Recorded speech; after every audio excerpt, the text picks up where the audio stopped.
Welcome to Personal Landscapes. I'm Brian Murdoch. For show notes, club member bonuses, and more conversations, go to personallandscapespodcast.com. In a small medieval palace on Kathmandu's Durbar Square, a young girl chosen from a caste of Buddhist goldsmiths watches over this broad valley and protects the country and its people. She's the embodiment of Devi, the universal goddess, and Hindu kings have sought her blessings for centuries to legitimate their rule. The living goddess is the stuff of legend and the stuff of rumor. Did she really walk barefoot through bloody courtyards scattered with the severed heads of buffalo while demons leaped and howled in the shadows? How was she chosen? And what happens to her after the goddess inside her disappears? Isabella Tree uncovered the secrets of this strange tradition over many years and many visits to Nepal. She peeled away the layers of myth, religious belief, and modern history, and she slowly overcame the reluctance of priests and caretakers to meet Kathmandu's living goddess herself. Isabella is the author of The Living Goddess, Islands in the Clouds, the Book of Wilding, and other books. Her work has appeared in Granta, National Geographic, and the Sunday Times, and she's also an award-winning conservationist. She lives in West Sussex in the middle of the Knepp Wildland, the first large-scale rewilding project in lowland England. We spoke about the powers of the living goddess, how she is chosen, the connection to tantric ritual, and how the goddess foreshadowed the massacre of Nepal's royal family. One quick note before we get started. I've said before that this podcast is a one-man show. I do everything myself outside of my day job, but I can't keep funding an unpaid job using what I earn from paid work as a writer. It has to become sustainable in 2026 to continue. Many of you write to me to say that you like what I'm doing here. If you don't want Personal Landscapes to ascend to the realm of forgotten gods, then please consider joining my members club. You'll be supporting an independent, ad-free podcast that publishes carefully curated conversations like this one, backed by decades of reading. You can find out more at personallandscapespodcast.com. And now, here's my conversation about Nepal's living goddess with Isabella Tree.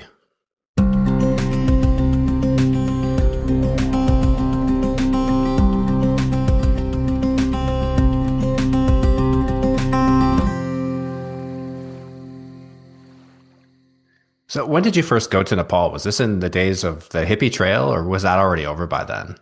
It was the tail end of the hippie trail. And I think that's sort of what attracted us. I mean, I was 18, I think, and just finished school and traveling with 3 friends. And we didn't know much about Nepal at all, but loved the sound of the name Kathmandu, I think, and the idea that it had been on the hippie trail. And we traveled to Thailand and Cambodia and then up to Nepal and then kind of got stuck in Kathmandu because Charlie, one of the people traveling with us, who was a school friend, who's now my husband, been my husband for ages, forever, got quite sick in Kathmandu. And so we ended up renting a flat would be an extravagant way of describing it. It was 2 rooms with no electricity, no running water. But it was on the corner of Freak Street and Durbar Square in the center of Kathmandu. And so it was at the heart of hippiedom. And for us, totally, totally thrilling. Hash brownies, hashish, I mean, everything you can think of. And just these, kind of flotsam and jetsam that had washed up there over the decades, and really exciting for us as teenagers, just fresh out of school. But also it was looking over the old palace in Kathmandu, which is a sort of amazing sight. And on the other side of the square, right into the living goddess's kind of palace or her house.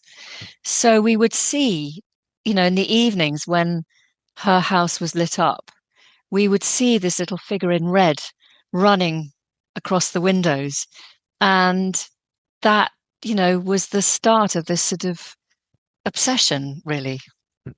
I've had some pretty strange neighbors here in Berlin, as you can imagine, but I've never been fortunate enough to live next to a goddess. So you said that she was one of the sightseeing landmarks of Kathmandu at the time. She was on tourist posters and guidebooks and things like this, and you lived across from her. So who was she? Well, it took me a very long time to find out, because if you tag on to the sort of the tour groups that go into her house, it's kind of called a palace, but it's really more of a traditional Newar house. So the Newars were the original inhabitants, I suppose, the original culture of the Kathmandu Valley. Artisans, farmers, predominantly Buddhist originally. So all those beautiful pagoda buildings that you see with the sort of dragon scale tiles and the multi-layered roofs and the wind chimes are all that's all Newar. And her building is very traditionally Newar, set around a courtyard. And to get into the courtyard, you walk between these traditional two stone lions, and then you enter a very, very Buddhist courtyard with a little chaitya, a little kind of stone stupa in the middle. And tourists, can go in there. They pay a little baksheesh, a little sort of donation, and she can appear at her window. And it's considered very auspicious, very good luck. It's kind of darshan. It's a deity meeting you with her eyes, which is a very deep kind of sense of communion for Hindus and Buddhists. But for tourists, obviously, it's just a bit of a thrill. And so you can tack yourself onto one of these tour groups. And I've now learned that, those tour guides are talking absolute nonsense. They make it all up. And so, you really are absolutely clueless. It's worse than clueless if you listen to those touts. I mean, often they're Hindu, they're non-Newar, and they just aren't plugged into the tradition at all. So it took me a long time to find out much about her. I didn't when I was a teenager. We used to go into that courtyard a lot, and we used to see her a lot, and made friends with the sort of cheeky postcard women at the door and all that kind of thing. But it was all still very much a mystery. But then about 14 years later, so I was in my late 20s or early 30s, I guess, we had a friend who married a commander of a captain in the British Gurkhas. No more than a captain, he was a major, I think. But anyway, she married him out there, and we went out there to stay with them. And I was really intrigued to see if this tradition was still alive and kicking. And of course it was. It was a different little child who was the living goddess. Obviously, the other one had grown up. So there was another young girl on the throne. And I was really intrigued now. I thought, well, what happens to these children once they have grown up? What's happened to the one that I saw when I was 18? And it just happened that my friend's Nepali teacher was with us when I was asking about this. And he said, well, it's very easy to find out. I live next door to an ex-living goddess. Shall we go and talk to her? So I thought, oh, God, I didn't even think you could do that.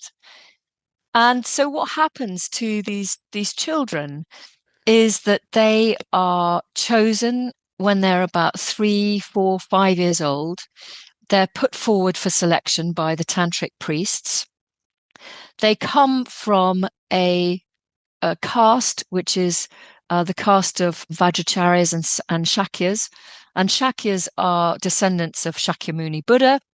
So they are very closely connected to the Buddha himself. And so they are, well off. They are professional, educated caste, but they still put their children forward for this role. And it was very intriguing talking to this living goddess and her family, the first ex-living goddess I'd met. She was still very shy. I suppose she was in her late teens, and she had been dismissed at puberty, probably around the age of 12. She was probably about 16 or 15 when I met her. She's called Rashmila Shakya. And she was very shy, but her parents were with her and talking about what it was like to offer up their daughter to be a living goddess. And, immediately as a Westerner, all the sort of doubts and concerns arise in your mind. You think, gosh, taking a child away from its parents at such a young age, And that's very concerning. What happens when they're dismissed and, they have to leave and go back from this life of sort of indulgence and preferential treatment and live a normal life? And is that very sort of distressing for them? But what became more and more apparent is that it's such a relatively small caste, that actually when they are given over to the house where they're to live as living goddess, the caretaker family who look after them are very closely related. They might even be cousins, and the primary caretaker might be her aunt or great aunt. And so there's a very close relationship already with that child. And the parents themselves, the mother said to me, Rashmila's mother said to me, it had been very distressing giving her child up. And once she was on the throne as a living goddess, her mother couldn't play with her, couldn't talk to her in the same way, couldn't have that same relationship. And so she sacrificed that relationship for those years. But what she felt she was doing was for the greater good of all sentient beings, for something much, much higher than themselves. And so this sense of devotion is so connected with it. It's very difficult for us to be able to judge it, I think. It's almost like, being, young boys being given to monasteries, particularly, used to happen in the West much more, obviously, but still happens in Buddhism in the East. But it's really because this is a calling and their child is chosen. And for me, what was so interesting was that this is the last place in the world, really, where the omnipotent deity, the all-seeing sort of higher being, is female. And that to me was really, really intriguing. You mentioned the selection process and the parents having to give up access to their child or normal access to their child during this time that they sit on the throne. How long would a typical living goddess be on the throne? And how do they choose them? Like, what are they looking for? How do they know this is the one? Well, that again it's all sort of complicated because it's shrouded in sort of secrecy, because the world of Tantra is very sort of secretive. But because it is so deeply symbolic, and so the teachings, are traditionally handed down from guru to disciple. And so you have to be keyed in to understand the deep mysteries. But as far as I understand it, she's chosen by a kind of committee, I suppose, of both Buddhist and Tantric priests. And this is what's so interesting about the Kathmandu Kumari. We may talk about the others in a while, but the central one that everyone is familiar with is on the throne in Kathmandu and has a sort of political role, because she also plays a role in choosing formerly the king, but now the head of government. And so she's chosen by both Buddhists and Hindu tantric priests, which is really interesting. But she has to somehow display the 32 lakshana, the sort of the divine characteristics of a bodhisattva, which are similar to the ones that the Dalai Lama is supposed to kind of portray. But these are extraordinary things that, a mere mortal like I couldn't identify. But they're things like voice like a duck, legs like a banyan tree, neck like a lion. Amazing, and sort of clear and beautiful skin. You can probably judge that more easily. But somehow the priests kind of identify these characteristics within the child. And I think there is probably a bit of kind of divination using, I'm not sure quite what, but she might choose an object or a stone or something that indicates that she is the child. But I think also she needs to, they sort of judge that she is kind of calm and as a kind of personality, I guess, kind of self-possessed. She's not going to be easily flummoxed or frightened. She's sort of pretty independent and sort of self-reliant. But usually there's 5 or 6 of these little children put forward every time there's a new living goddess vacancy, as it were. And what they do when they dismiss a living goddess is they preempt puberty. So the living goddess is conventionally shouldn't bleed So because, why is that important? and that is important because of this idea that blood, particularly female blood, contains all the sort of power of creativity and fertility. And so if you spill that blood, the container, in a sense, is leaking, I suppose, in a way, is broken.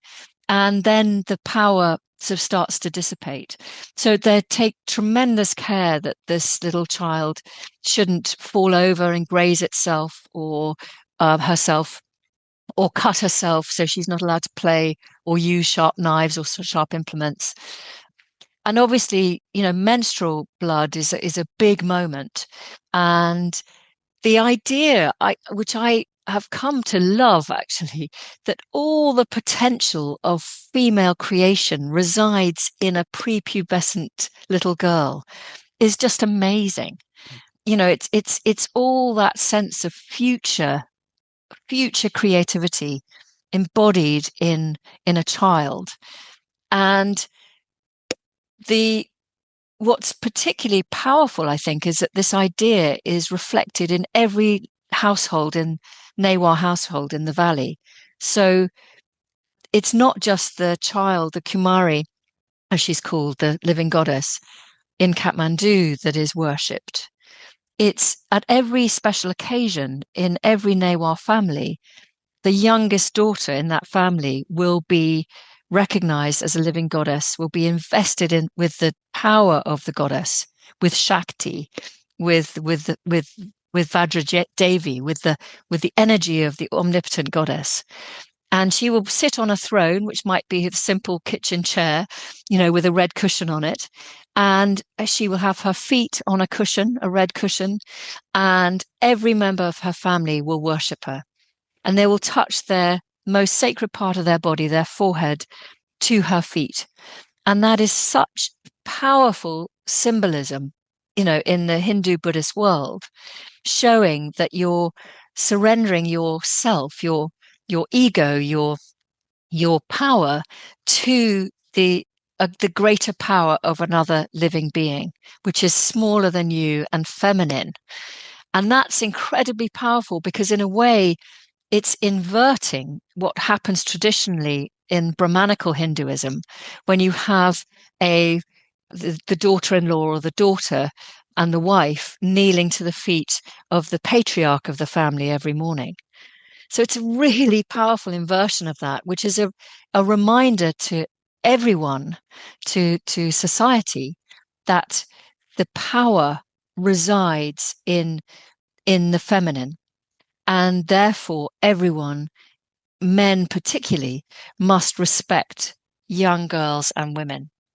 Is this unique to the Newars as a group in Nepal? Or why them? How did this develop? As far as I know, and I think it developed because there was a very strong feminine tradition, a very, the sort of the female goddesses were very, very strong in the Kathmandu Valley, as they probably were in the whole of the Indian subcontinent and probably the wider region.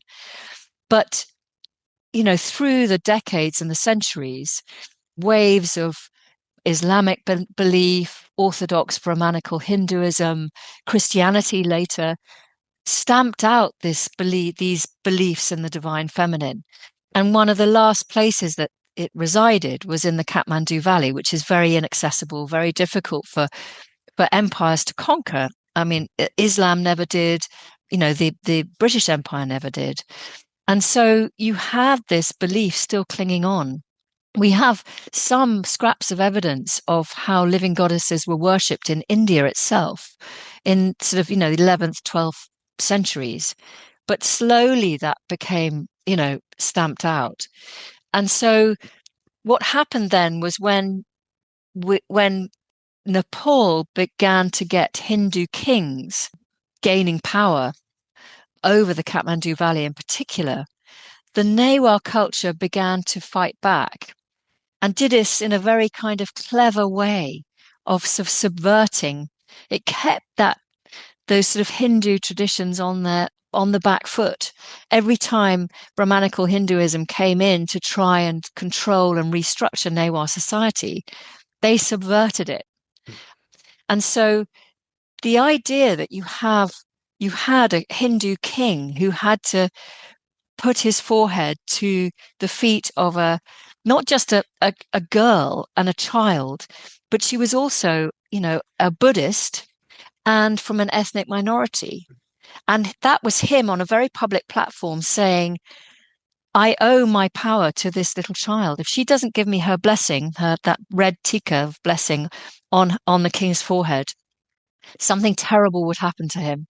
And there's these amazing stories of, the odd times when the living goddess wouldn't give her blessing to the king, that he died in terrible circumstances several months later. And so there is still this very strong tradition that, the person in power, which is usually and still is a man, and usually a Hindu man, has to seek her blessing in order to rule the country. And even now, the prime minister will go to Kumari to receive her blessing. And even when the Maoists took over for a while and attempted to stop the whole tradition from happening, a very war-weary country still rose up and said, no, we want this tradition to continue, because it shows that, that powerful ego at the top of the political tree still has to recognize that his seat of power comes from the people. So what were the Kumari's powers? What powers did she channel?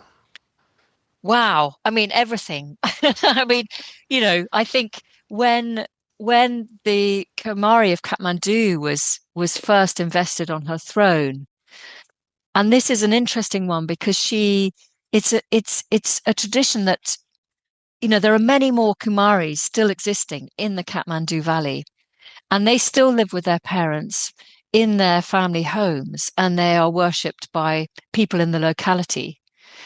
But for this particular Kumari, she was invested on a throne in a special building for the first time in the 18th century. And this was in order to provide power to the king, to the Hindu king. And he believed that she could provide him with the power to see where his enemies were, to project his body physically into a different place so that he could fight or see his enemies, that to protect him from, from arrows and harm and people trying to kill him, to kill his enemies, extraordinary supernatural powers that she could convey on a human being.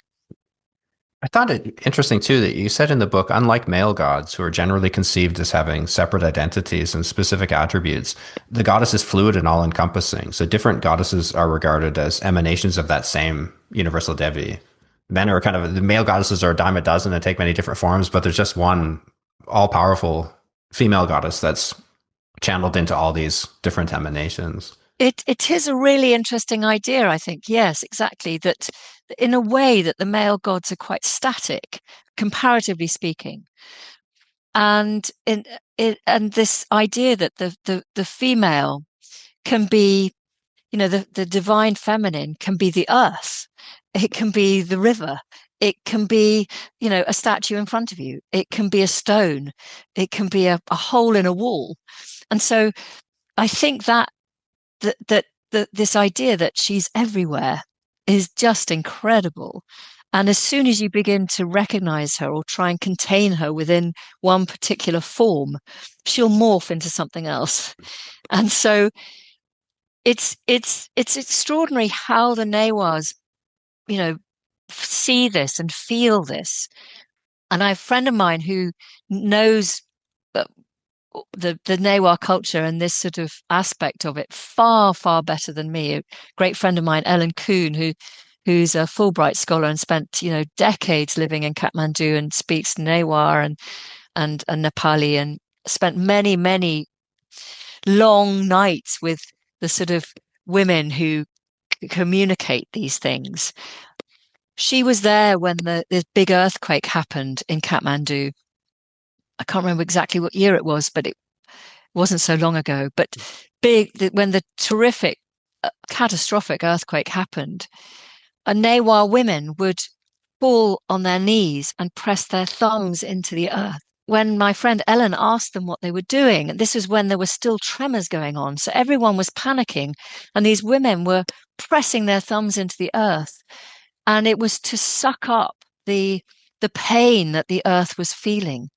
And they do a similar thing, I believe, when women are pregnant or when they're about to give birth. They will put their thumbs or their hands on the belly to feel that movement and to take away the pain. And in the same way, these women were identifying with the earth as being in pain because of all the abuses we have heaped on the earth, whether it's pollution, the sort of extraction of resources, the general abuse and forgetfulness that this is where our life comes from. And so they were trying to suck up that, help relieve her of that burden. It's an extraordinary sense of sort of identification with the earth. I think this the nature of the female deity channeling into all of these other objects or things or places or people, being one and indivisible, where the male ones are kind of a dime a dozen. It comes back to that ultimate creative potential that you mentioned before, seeing this young child as representing kind of this ultimate creative potential from which everything else comes as well. Yes. So it's really interesting how that's reflected in all aspects of this tradition and the culture. Yeah. So you mentioned the Kumari house as well before.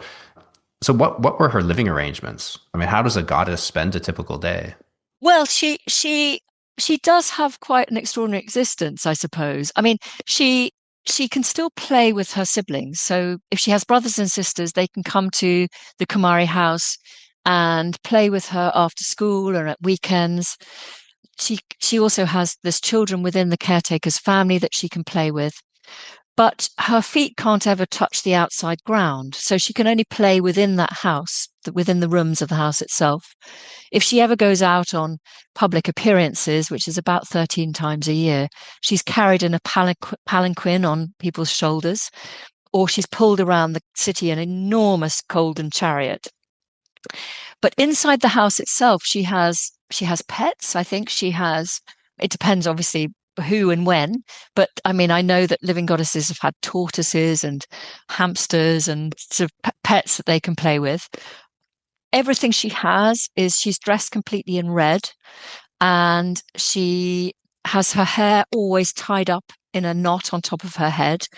Again, that's reminiscent of the Buddha's Ushnisha, that sort of pile of hair on the head, which kind of again symbolizes the kind of the universe being held in the head. So often kind of, in Hindu and Buddhist kind of myths, when someone is mad, their hair is all over the place and kind of going crazy. So it's almost like the kind of control, the natural order of things is in the top knot on top of the head.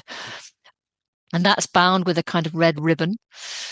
And when she gets up in the morning, she has a pink or a red toothbrush, pink toothpaste if they can find it, pink soap, so it's everything that is possible to be kind of red, because that's the red that she identifies with.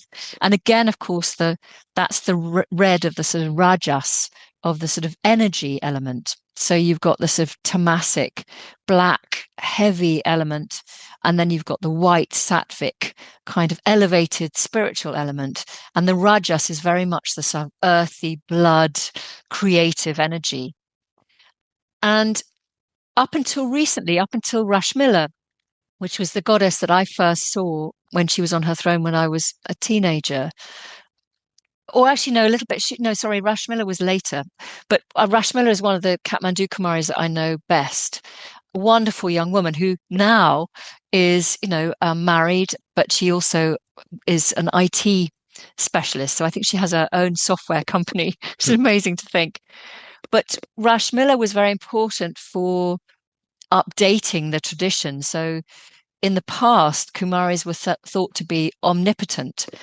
A living goddess was because she was all seeing. She didn't need to have a normal education. And this meant that when she left the Kumari house, when she was dismissed, she, was uneducated. And that was a really difficult transition, made that transition back to the mortal world even harder. So Rashmila's parents campaigned for her to have educational lessons to keep her, she has private tuition, to keep her up to the grade of her peers, so that when Kumari comes out, she can go straight into the right grade and not miss out on that huge gap of learning. And that's been a really important sort of modernization, I suppose. You had an interesting description in the book, too. You said about her daily life, beyond the constraints imposed upon her by her office, a living goddess's whims were to be indulged at every turn. The caretakers could advise her and exhort the Kumari to behave well and encourage her to conduct herself in a manner befitting a goddess, but they could never scold or punish her. The goddess always knew best. So you'd think this would result in like a monstrous toddler, sort of like a pint-sized Nero or something, but instead she exhibited an almost superhuman patience or poise. Yes, I mean, I think in some ways, they do become quite spoiled. I mean, I think, you definitely don't want to beat a Kumari at a game. She has to win. So if you're playing, some game of cards, or the sort of goat and lions game that they often play, you definitely want to let the Kumari win. You don't want to get on the wrong side of a Kumari. But so, and she can choose what she wants to eat, and so she can be encouraged. And of course, a Buddhist family is very gentle, and anyway, that's the way they bring up their children mostly. I mean, obviously kind of exceptions, but mostly it is through encouragement rather than, the sort of naughty step kind of thing anyway. But certainly I think that's where the kind of cleverness, I suppose, of the selection process is in identifying a child who has some sort of poise to begin with. Because, there's a lot of sitting on a throne and, people coming to ask for special, particularly, with kind of blood disorders, or, I mean, this little girl must see some quite extraordinary things, and, desperate people asking for help. And then there's long rituals, and then there's long processions around the town. But through all that, mostly, I mean, I have seen some little Kumaris, acting up and being cheeky and, messing around. But generally, they are quite poised. And I have asked living goddesses, ex-living goddesses, this question: what does it feel like? Do you ever get impatient or frustrated? And when we see you in a chariot, why aren't you kicking your legs or screaming for attention or wanting a toy, like, my children would have probably. And they've all said because they felt that there was this power within them, that when they were invested with the goddess and they were on a throne for a ritual purpose, they felt different. They felt bigger and stronger and quieter, with a kind of internal stillness. So it's a really interesting, feeling that, whether it's a psychological change that happens to them through the ritual process, or whether they genuinely feel there's a sort of possession. So you mentioned the ritual process, and you said earlier that it's based on esoteric tantric rituals. There was a lot of rumors and speculations, even among Nepalis, about what's involved in all this, because it's quite secretive.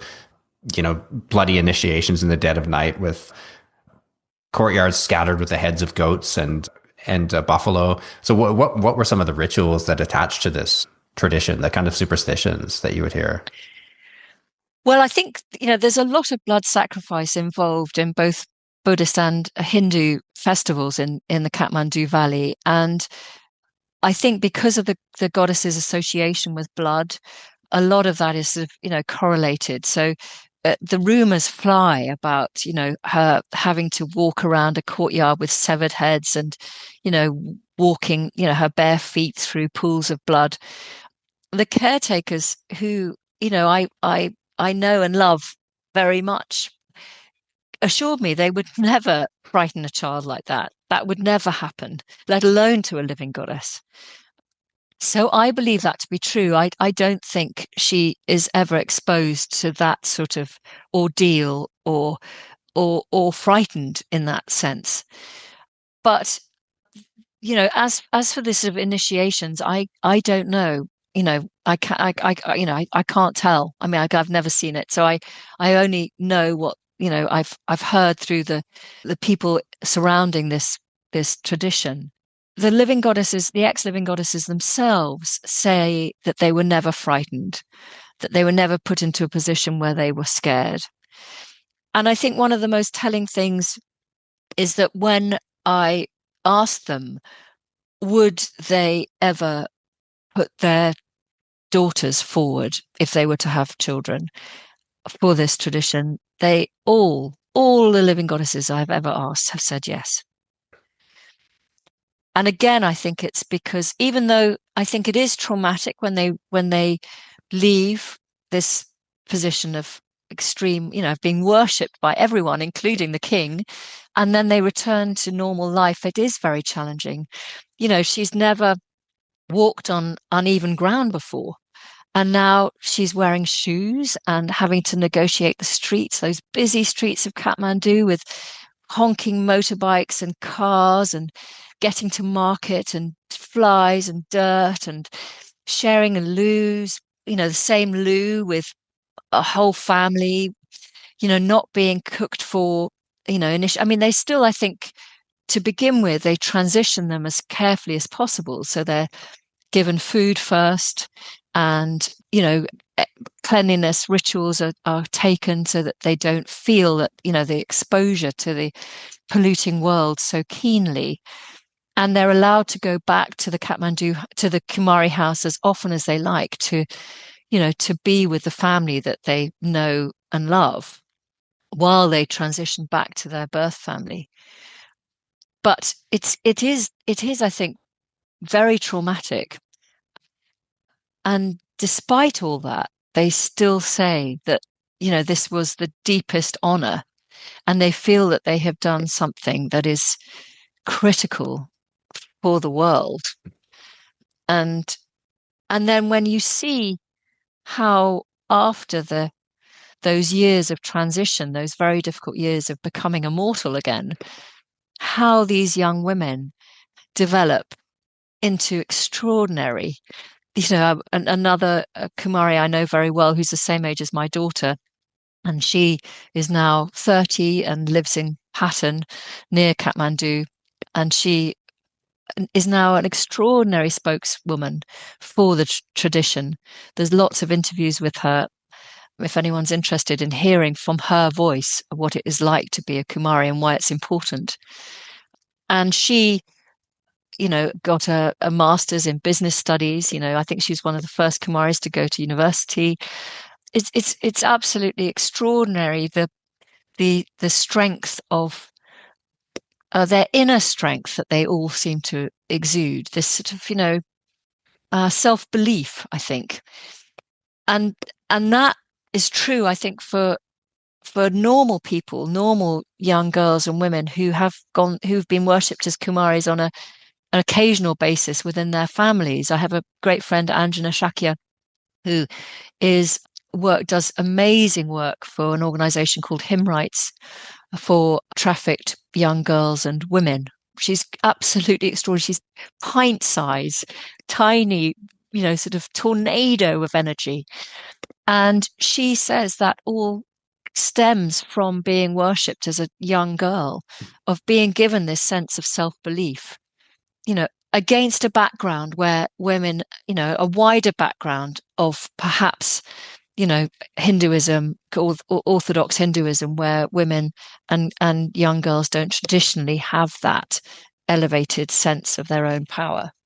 That's interesting. I wondered how they look back on their experience, if this as just something very strange that happened to them, or something that obviously marked them for life. And it seemed like at earlier times too, they would come out of this experience very much at a disadvantage, without the same education as other children their age, and that's changed a lot as well now too, thanks to these more recent modifications. So very interesting to see how this shapes someone's life. Yeah.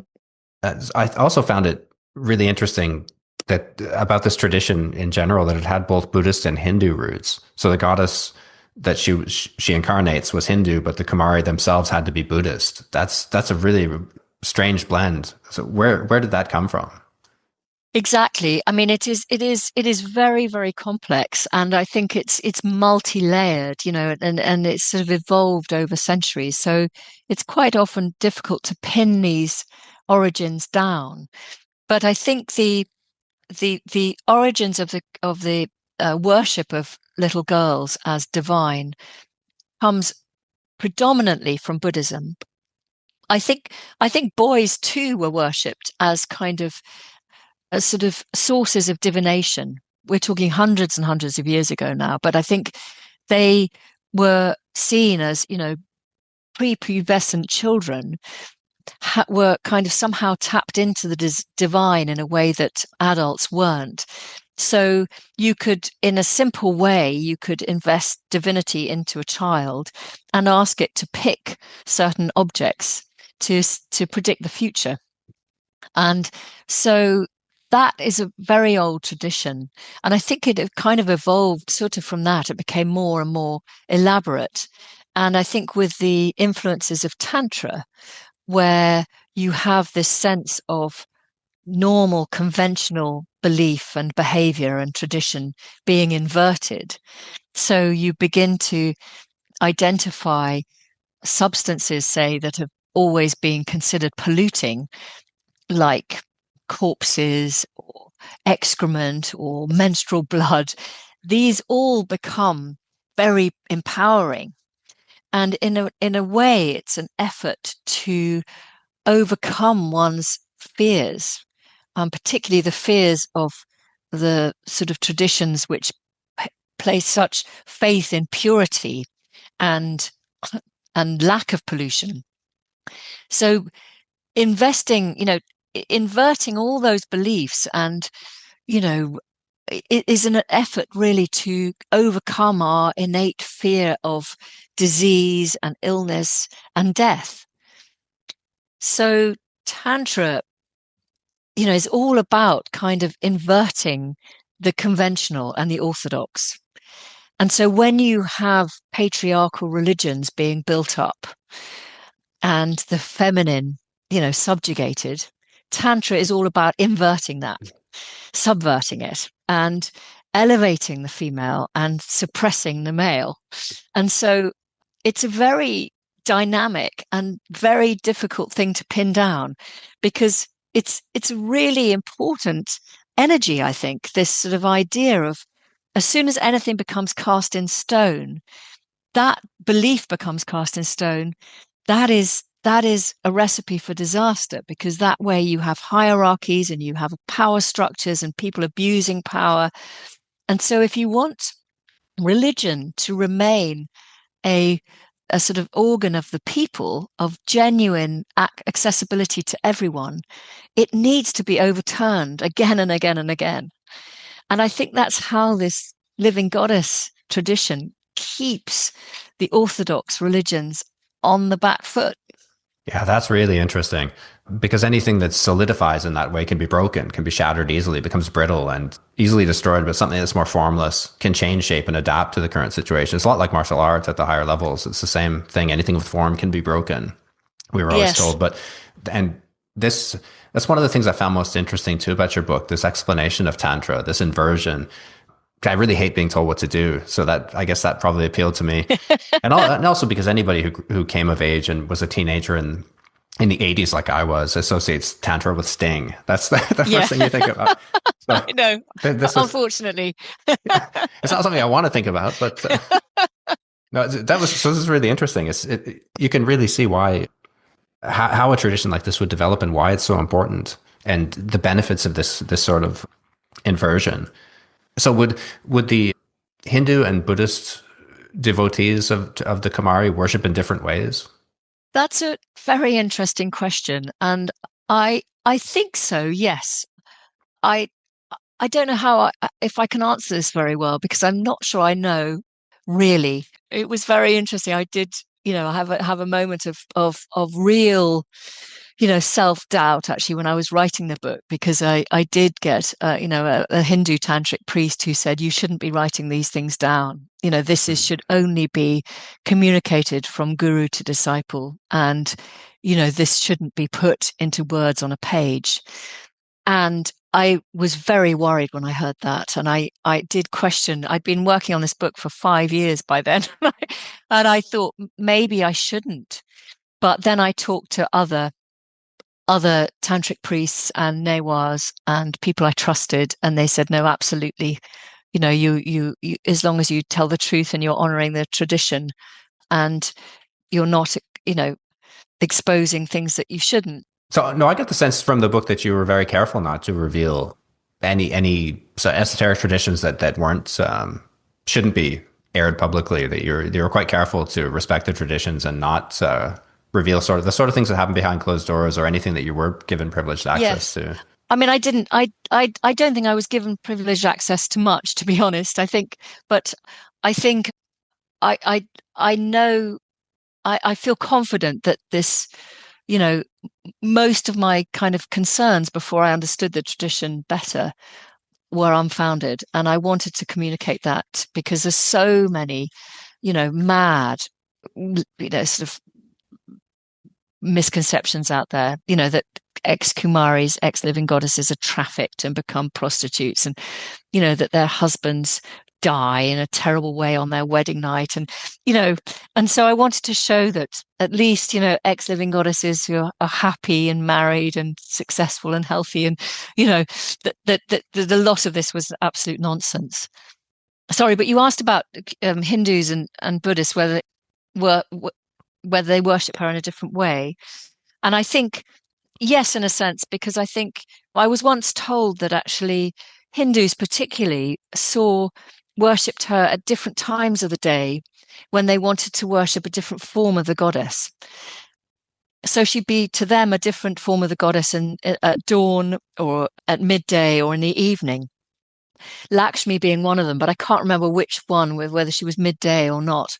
But so I think it's again all in perception, but ultimately the realization that she is all of them in one. Whether you're Hindu or Buddhist, in a sense, you are still worshipping the same thing. You're worshipping the energy, the female energy, but how you access that is different according to how you've grown up and the rituals and traditions that you observe. You talked about that quite a lot about the Buddhist side of this and Vajrayana and how there were different levels of worship. There were private rituals that could only be done in a closed room that only certain members of the initiated members of the family had access to, and then more public ways to worship as well. So it's really interesting, this richly knit tradition and how it all fit together. Yes, exactly. It's so rich and so multi-layered, and it's very difficult not to feel, when I'm not religious myself, but if I go to a church, local village church for some matches, hatches, or dispatches, I find it so sort of barren by comparison, or so empty somehow. I mean, that maybe that's just me, but the richness and the layering, and you just you walk down a street in Kathmandu, and that the the people you're passing are holding in their heads this unbelievable garden of ideas and stories. And I remember talking to a woman who wasn't that old. I mean, I suppose I was in my 30s and she was probably 60. And I asked her about the tradition of the goddess Talaju, who is the sort of Hindu goddess that the living goddess is believed to embody by Hindus, and how she has a horse, a white horse, and this white horse is actually a physical white horse that is kept for the Kumari. And I asked her about this, and she said, "Oh yes, I saw the Kumari on her horse galloping down the street the other day." And she did. That's what she thought she'd seen. It was in the middle of the night, and she saw the living goddess on the white steed. The hooves of the horse didn't touch the ground, but she was galloping along the street. I guess it's difficult for someone who's grown up and been immersed in a monotheistic tradition to, for me at least, to wrap my head around all this vast pantheon and these complicated, multi-layered, even multi-dimensional ways of seeing the world. I often wonder, I spend a lot of time in Japan, and I sometimes wonder, do I really understand anything that's happening around me? Not just in the Yeah. usual travel sense, but it's so difficult to put yourself inside somebody else's worldview like that. And to really get a sense of what they're really thinking. You've done a wonderful job of explaining it, I think, in this book and opening up these new worlds. Well, that's incredibly kind of you to say, but I mean, I don't know how far I got really with that. I mean, I feel that, you know, it's very difficult trying to bridge these things. I think it's really challenging, and it's really exciting to feel that there are very different ways of viewing the world. And I I certainly feel that when I'm in Kathmandu, after a few days, I find myself opening up again to all these ideas in a way that is quite difficult to access when I'm back in the West and back at home.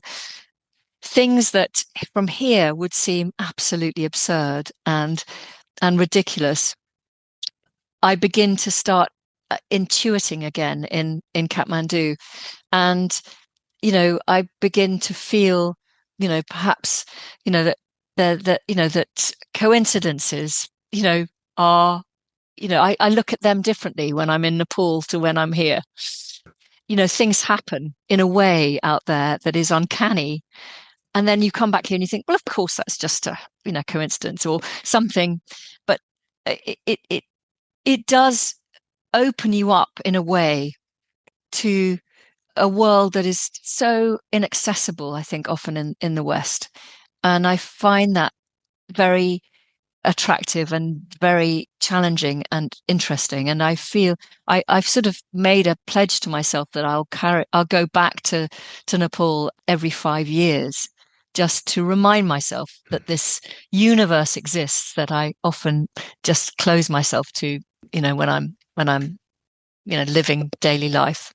These uncanny coincidences seem to link particularly to the royal family. Like you talked about how the Kumari must give her blessing to the king, or else something horrible will happen. And she seemed to foreshadow the horrible massacre of the Nepali royal family. I was living in Japan at the time, and I vividly remember seeing this horrible story in the papers. So how did the living goddess foreshadow the sense that something really horrible was about to happen?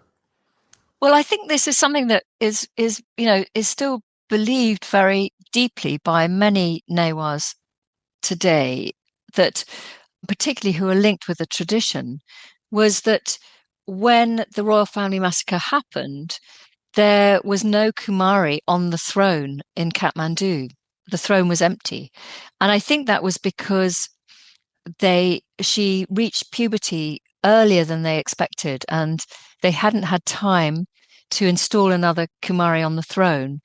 They have to be installed on a particularly auspicious day, and so you can't just, sort of quickly swap them over. If there's an emergency, it has to be done in the right order. And so there was just this hiatus, this moment when when there wasn't a Kumari on the throne who, sort of protecting the stability of the country, essentially, is how it's regarded. And I had a really interesting conversation with the royal astrologer who told me all about this, and how really not having a Kumari on the throne exposed the country to extreme danger. And evil forces coming in and reaping wreaking havoc. So yeah, it's an interesting thought. I mean, it's certainly the prism through which many people, see what happened. So you did a remarkable job of uncovering knowledge and traditions that had been secret for generations. Why were so many priests and traditional guardians willing to talk to you, do you think? I think I chose to go back to Kathmandu and research it in earnest at the time of the royal family massacre. And because I felt, because the royal Kumari was so bound up with the king, that the massacre would mean that perhaps that was the end of this tradition. And I wanted to catch that and see, understand what that tradition meant before it disappeared. But in actual fact, what it meant was that without the sort of royal governance and royal protection, I suppose, of the Kumari, the old Newar traditions began to bubble to the surface. And so what I was witnessing, was actually a revival of all the old Newar beliefs before the sort of Hindu king and the court began to try and kind of encapsulate them and control them. And I think it was also very freeing for the Newars involved in the tradition, not having the palace, sort of stifling what they wanted to say. And they also, I think, felt there was a bit of jeopardy that perhaps the tradition might begin to unravel without royal, patronage. And in fact, that hasn't happened.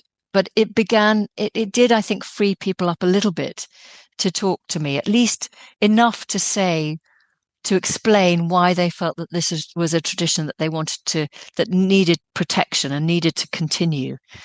They didn't open up the deepest secrets, of belief, but they did explain, the enough for me to feel that this was actually something really extraordinary that was worth,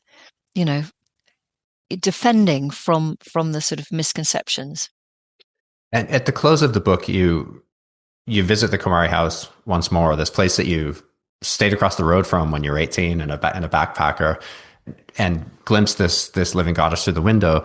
You actually were able to go into the audience chamber where she meets her devotees and gives their blessing, and you came face to face with the Nepal, the royal living goddess. So after so many years of trying to get inside this tradition, so what was that like? What was it?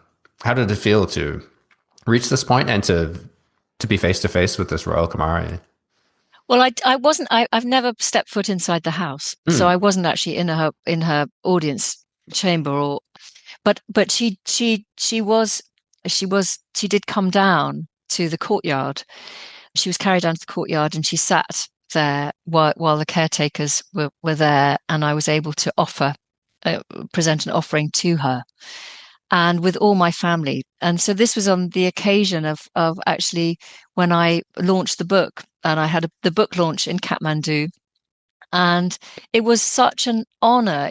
I felt like that I was trusted, and I'd been research. This is a book. Most books that I've written have taken me 2 or 3 years, and this one took 13. It sucked me into this extraordinary vortex of exploration and adventure. But I think it was, that length of time and that persistence and developing those relationships, I think showed that I was serious and I wasn't going to take this lightly. And it was just so amazing to be trusted and to be given this sort of gift to actually, see her in a way that most foreigners would never be allowed to. And the party itself I had in this wonderful place called the Garden of Dreams. It's very, very close to, the sort of center of Kathmandu. And we had ex-living goddesses from all around the valley who all came together. And the Buddhist tantric priest and the Hindu tantric priest both came. And it was complicated because even their being ex-Kumaris, they have to eat food that hasn't been polluted and touched in a way by anybody else. So, I had to observe all these protocols. And meanwhile, I had 100 guests or 200 guests and friends and family, and trying to juggle all this and keep an eye on all the living goddesses and make sure everything was okay. And they were all sitting together in one room. And it was, in a lovely part, I think it was in October, September, October, and beautiful weather. And suddenly the heavens opened and there was lightning and thunder and rain, all, absolute people running for cover. And the tantric priest, the one who told me off about writing the book in the first place, just had a twinkle in his eye. He said, you see what happens when you bring all these living goddesses together? And of course, in Kathmandu, makes absolute sense. And here I'm thinking, that's crazy. But it absolutely made sense at the time. Of course, you bring all these ex-living goddesses together and fireworks are going to happen. So what's the state of the tradition today? So it didn't come to an end with the fall of the monarchy. Is it still going on? It still is going on, and there are many more Kumaris in the Kathmandu Valley. I think there's 1 or 2 new ones even. So villages that used to have a Kumari in the past have now resurrected the tradition. Huge sense of pride and belief in this way of worshipping and honoring young girls. And I still go there every 5 years or so, go and visit all the ex-living goddesses that I've made friends with over the years. And my daughter comes with me and she knows them too. And, she Facebooks and, she's in contact with them. And so, yes, it's a wonderful, wonderful tradition that still happens. And I think I just hope that, it continues in a way that we can, in the West, be open to, because I think it has so much to teach us, and, not to come at it with preconceptions of how we might behave in these kind of circumstances. But I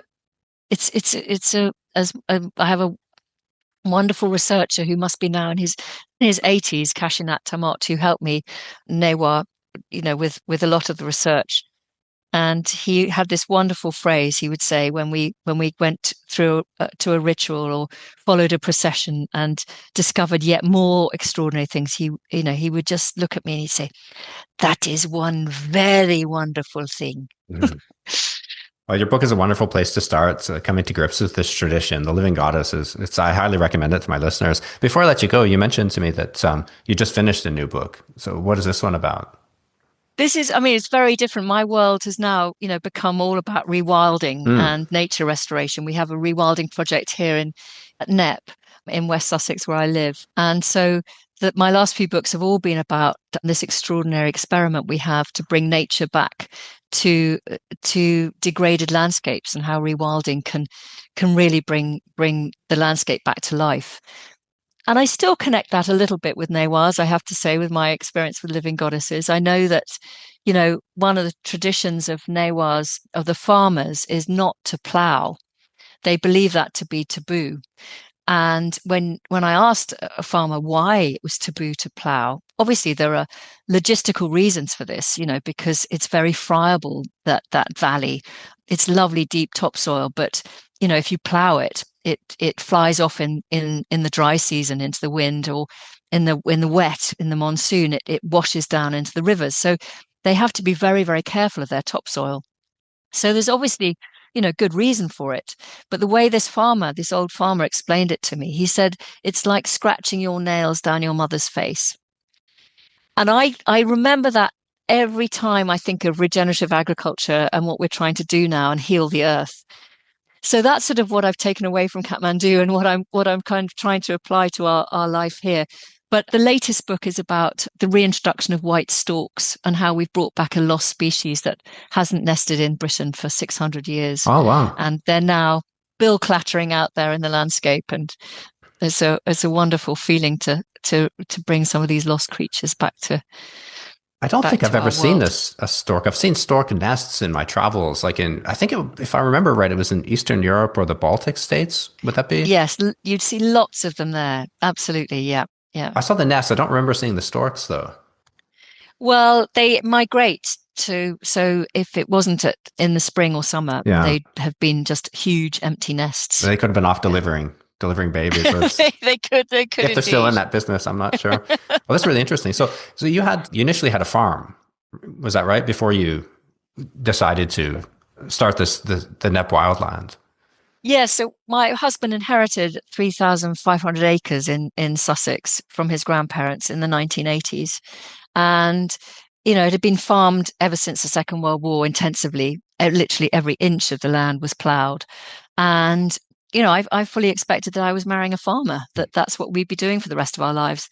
But we're on very, very heavy clay. We sit on 350 meters of clay, and it's an absolute pig to farm. So in wet winters, which we have more and more often, you just can't get onto the land for 6 months. You can't put heavy machinery on it. You just can't do conventional agriculture.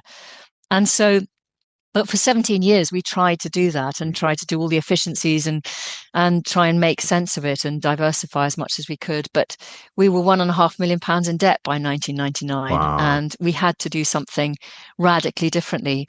So we sold the farm machinery, sold the dairy cows, and cleared our debts.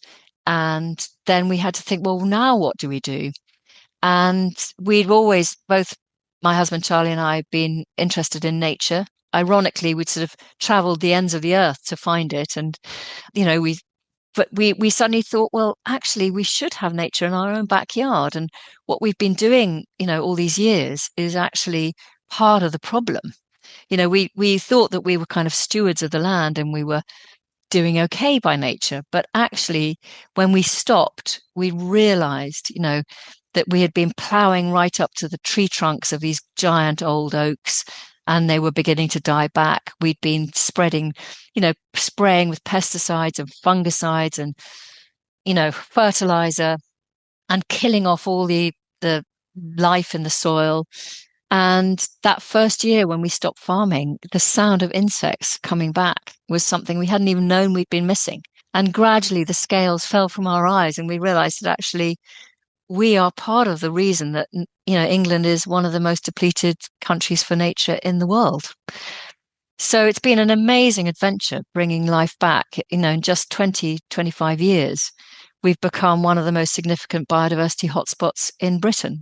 We have some of the rarest creatures, nightingales, turtle doves, purple emperor butterflies, creatures that anywhere else are almost impossible to see.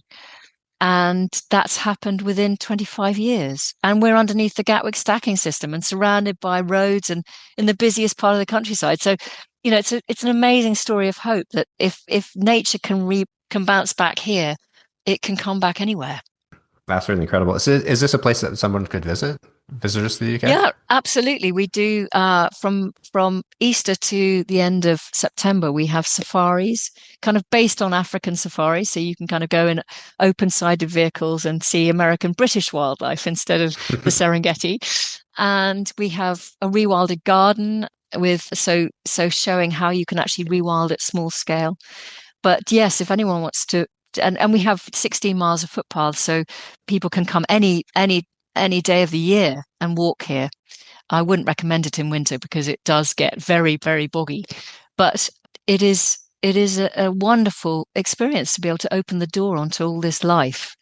And yes, if anyone's interested in visiting, our website is knepp.co.uk, KNEPP.co.uk, and you can see how to get here. Okay, I'll put the link in the show notes as well. I like the idea of a safari there as well. So, but I won't be menaced by any animals if I go. Well, maybe storks trying to approach me with babies or something like this, which that could be frightening as well at this age. We haven't got the predators back yet, but we're hoping for lynx. Lynx might be the first apex predator to be reintroduced into Britain.